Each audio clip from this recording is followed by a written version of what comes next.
This is the pale Watery. Now the pale Watery, it comes off, it's basically the last hatch of the season, and it comes off in great numbers.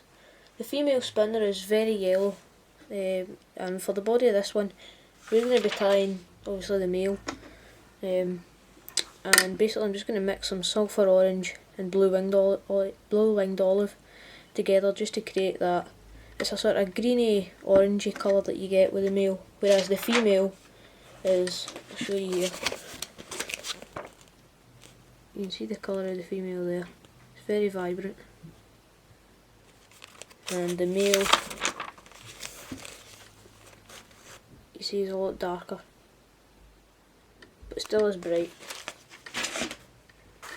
Now for the thread I'm going to use for this is, Light Cahill. So I'm just going to start thread at the eye of the hook, put down a layer till they get in line with the barb. Now the tail, I'm going to use a honey cock, and I'm just going to select a few fibres. You just want to pull the fibres 90 degrees from the stem so that the tips all line up, and then just pinch them off.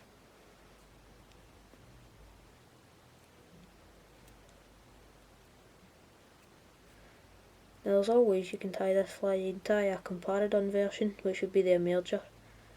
This basically is just the adult.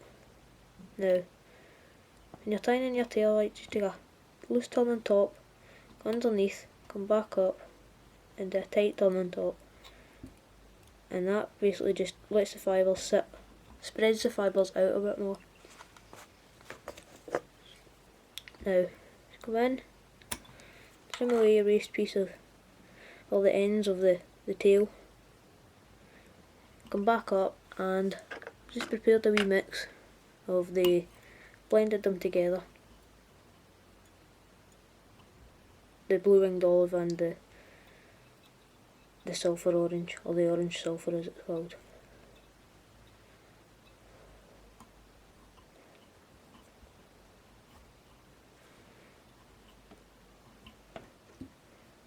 Now you could actually just use the thread for this, just to give it a more uniform look in the body as well.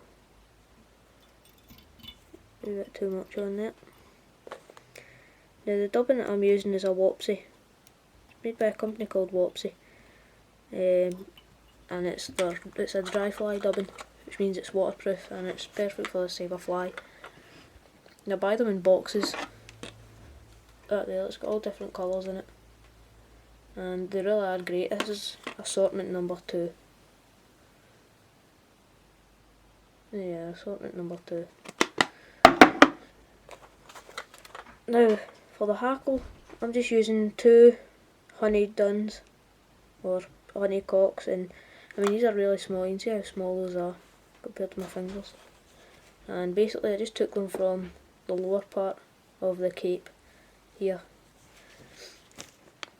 Now just tie them on so that the good side, or the curved side, is facing the hook. Just take 5 turns, pull the first hackle back, the first stalk back, take a turn in between that, and then pull the second one back, take a turn in there, and that just locks them in. Now you can come in and trim off.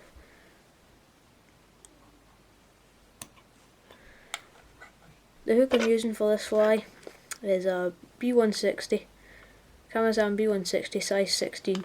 Now basically the B160s, the size 16 has got the shank length of an 18 but the gape of a 16, which makes it fantastic for this fly, because the flies do come off, you know, size 18 to 20s, and 20s as low as I would tie. Just wrap your hackles around a couple of times, catch it underneath, 2 turns to hold, and then let go of your hackle. Pull everything on forwards, just pull it back, couple of turns there, and do some varnish. 1, 2, 3, Three's plenty. And just trim off that waste piece of thread. Now just come in and get your hackle tips. Just ping them away. And that's basically it, that's your pale watery. Like I said, this is the last hatch of the season. Up here in Scotland, anywhere in Britain, it's the last hatch of the season. And it's expected to be a good one, so hopefully I should get up fishing the River Clyde this week. I'll take a couple of these flies up with me, and I'll hopefully get some footage. So, try and get some nice brownies on the fly. Your pale watery.